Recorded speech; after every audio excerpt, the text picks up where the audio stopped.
You and your wife stick out like sore thumbs. Today we're celebrating the 30th anniversary party for the prime contractor company. Bob, the department head at the prime contractor company, saw right through me in this out-of-place atmosphere and relentlessly mocked me.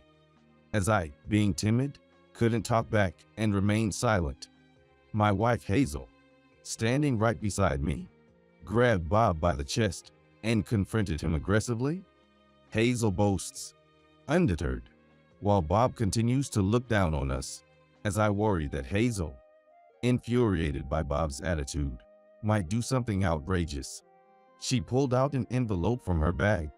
Bob had been smug without even looking inside. But the next day, he completely changed his demeanor and kept apologizing to us. Afterward, when Bob realized who I really was, he looked utterly deflated, as if all his strength had drained away, and seemed so disheartened that a gust of wind could have blown him away. It's true what they say about the right person for the right job. I realized that things can change significantly depending on one's position.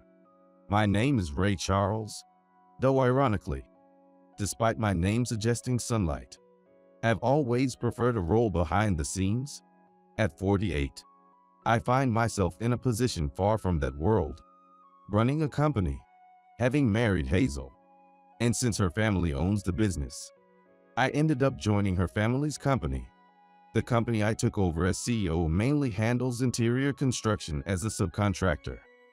Being the head of a family-owned business that's been around for over 50 years was a heavy load to bear, and I felt it was more than I could match. But I stepped up to meet the expectations from my father-in-law. Since becoming CEO, I've been successfully expanding our branches, striving for management that's well-loved as community-focused, and fighting hard every day, having many long-term business relationships, taking over this company that has been in my wife's family since her grandfather. I sometimes felt overwhelmed by the weight of carrying both the family and the company's history. Yet, being trusted by many businesses and playing an essential, behind-the-scenes role has given me a sense of fulfillment and pride in my work. Our main client, a construction company, has a large contract volume and a strong relationship with us. Since the early days of the construction company's inception, they've been using our services as a subcontractor, fostering a comrades-in-arms relationship where we've been helping each other out. That's a well-known big corporation with numerous companies under its umbrella, expanding its business not only statewide but also venturing beyond state borders. The company name, often heard in TV commercials, is well known, and I doubt there is a local who hasn't heard of it. I've heard that Mr. Norman Rockwell, who was a division head at our headquarters, had a long friendship with my wife's grandfather, the founder, and they were close friends. Now, with Norman retiring, a younger employee from within has been promoted to take over. His name is Bob Brown. At 38, he's skilled enough to be a division head at a major construction company. At first, I thought he must be competent and came with high expectations. Ray, I'll be in charge from now on. So let's keep up the good work, okay? I felt uneasy about Bob's overly casual approach. But since he was the manager of a long-standing business partner, I suppressed my feelings and didn't object. However, that might have been a mistake. Bob's attitude became increasingly arrogant, and before I knew it, he started talking down to me, giving orders. Hey Ray, about that estimate from the other day, that just won't do. We've been working together for a long time, right? So you get it, don't you? His attitude of pushing unreasonable demands and easily dismissing our requests was infuriating. With Norman gone, I had no one to consult, and I could only offer small resistance without upsetting Bob too much. Huh? Who do you think you're talking to? Don't get cocky. We're using your company as a subcontractor. Remember that. I was disgusted by Bob's arrogant attitude of looking down on subcontractors just because he's the prime contractor, and I found myself wanting to cut ties and start fresh if possible. Then, A major ordering mistake was discovered in a public project undertaken by the prime contractor company, leading to a huge loss for my company. The prime construction company suffered significant damages, but as a subcontractor, my company avoided losses by allocating resources elsewhere. Feeling relieved that we managed to get by, I was then bombarded with an enormous complaint from an infuriated Bob. Hey, what are you going to do about this? We've taken a huge loss on the public project we undertook together. How are you planning to take responsibility? I mean, our company was able to avoid losses through other contracts, so technically, it shouldn't have resulted in a big loss for either of us. That's not what I'm talking about. Upon reviewing the construction estimate again, I noticed Bob's name as the person in charge, and there were revisions made to the amount received for the public project. But there are many inconsistencies in the written details. There were surprising additional budgets scattered throughout, making me suspect embezzlement. Isn't this quite different from the original plan to begin with? There's no way to handle this. Cut it out. This is gonna make me look bad. Your company needs to take responsibility and cover the losses. Bob, raising his voice, blurted out these one-sided demands and hung up abruptly. Fed up with Bob's tyrannical behavior, I reached my breaking point and consulted Hazel. Well, but that company has been a partner since my grandfather's time, and things might return to normal once Bob's gone. With a sigh and a troubled expression, Hazel's words left me sighing too, enduring the situation, thinking it's just for now. Mistakes caused by Bob kept surfacing, and every time I tried to clarify, somehow the blame was twisted to fall on me, with no ground gained in discussions.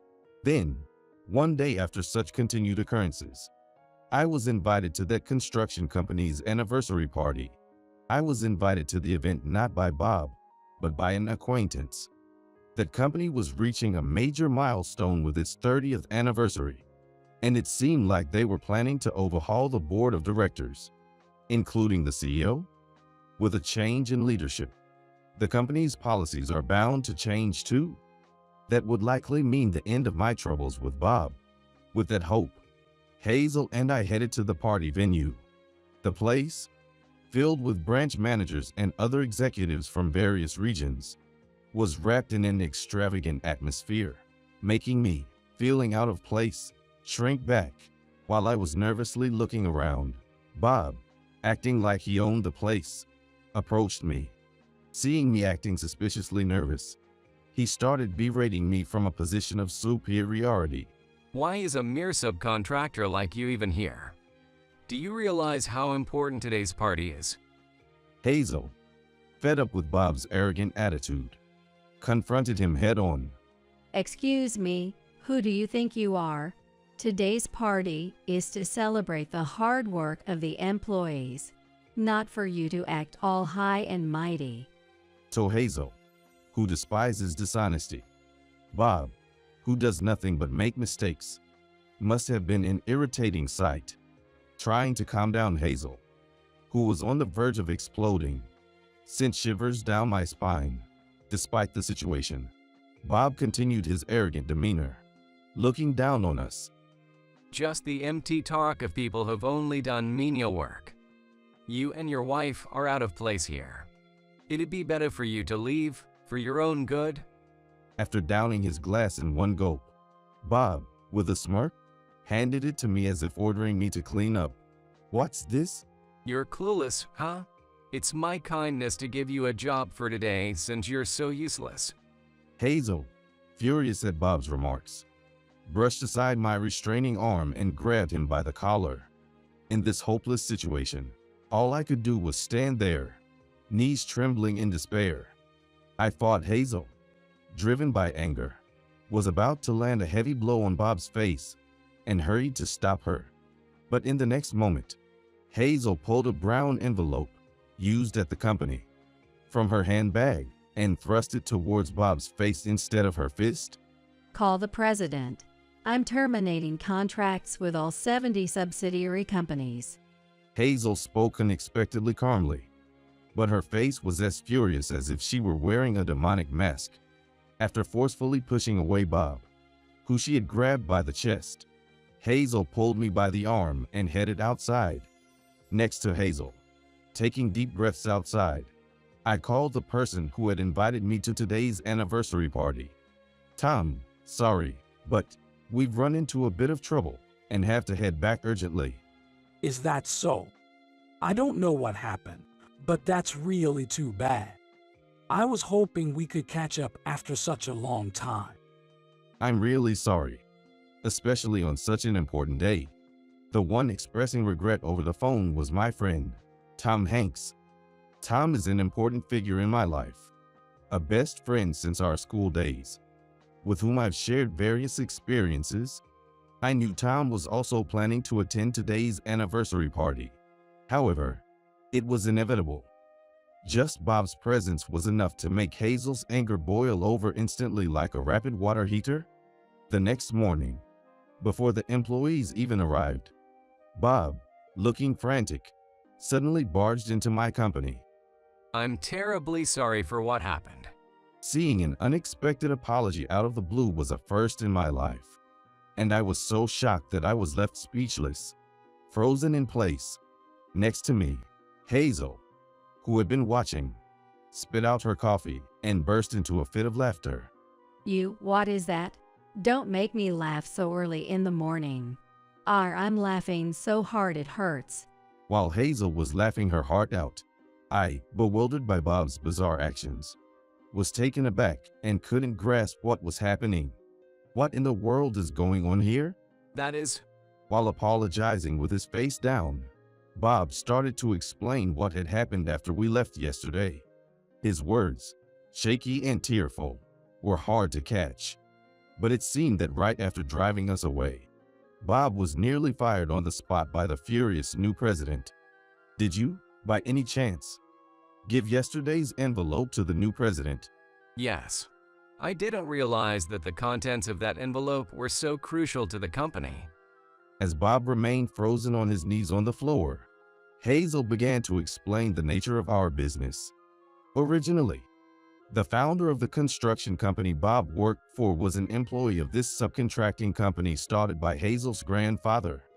Because of this long-standing relationship, my company has been taking on almost all of the necessary tasks for the construction company's projects as a prime contractor.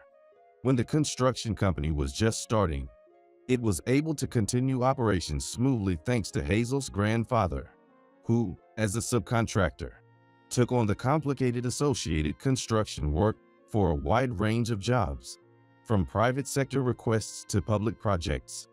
Over these 30 years, as the backbone of the construction company, we have continued to take on even the somewhat troublesome projects as a subcontractor. When Bob, learning for the first time of our true standing, looked up, his face was twisted in shock, going beyond pale to completely white. To Bob, who seemed to be fading away from this world, Hazel delivered the final blow with a single remark. By the way, the new president, Tom, he's my husband's best friend. What? Really? Trembling and fearful, Bob looked at me as I gave a small nod. Tom and I go way back. He's what you'd call a best friend. We came to the party yesterday to celebrate Tom's new presidency. Actually, he was the one who sent the invitation. Tom and I had been close since our school days and joined the same company as adults. The reason I was able to push myself to excel, competing as rivals with fellow new hires, was because my counterpart was Tom. I still remember those times as fun and meaningful. I never expected that the company Tom chose when he changed jobs through career fair would be this construction company. After I took over Hazel's company, Tom piled up many achievements and, as a result, was promoted to the new president. So Tom, our president, is... Seemingly realizing something, Bob slumped deeply, looking as if his soul had left his body, while Hazel was still ruling with laughter. Bob was sinking into despair like he was about to turn into ashes. Amid this chaos, Tom unexpectedly showed up. He had heard about Bob's meltdown and came over. looking surprised and troubled at the sight of Bob cowering on the floor. With a small sigh, he patted my shoulder and gave a troubled smile. It's been a while. Never thought we'd meet again under these circumstances. Tom, Bob, fearfully turning his face towards Tom, then saw Tom's expression suddenly stiffen, his brows furrowing deeply as he glared sharply at Bob. Trembling with fear, Bob averted his gaze, sitting rigidly on the floor, lost for words. Ray, I'm really sorry about all this. I've heard about what happened. Hazel, too, you've been trouble. Honestly, it was a huge hassle. But well, I got a good laugh out of it this morning, so I guess I'm over it now. Hazel, looking relieved, smiled at Tom. Speaking of which, I heard Bob admires someone. yes, but I haven't met him yet. It's someone you know very well. I didn't understand what Tom was implying, but it was clear Bob was utterly confused. He's the kind of person who leaves a legend behind during his college years. I can't think of who it might be, though. Tom sighed softly and pointed at me. The person you admire is actually him. What? Huh? What? Bob had occasionally talked about someone he admired, but I, not paying much attention, had completely forgotten about it.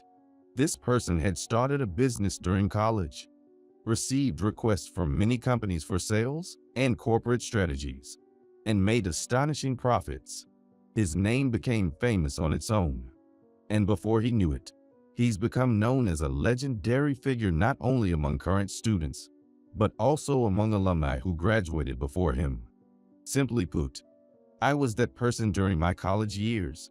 However, I believe these achievements wouldn't have been possible without the help of Norman, the former sales director of the prime contractor before Bob. That's why I didn't talk about it much myself.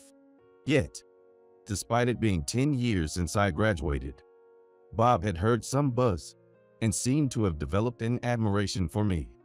But having heard the name before, Bob didn't realize it was me because my last name had changed when I got married and became a son-in-law.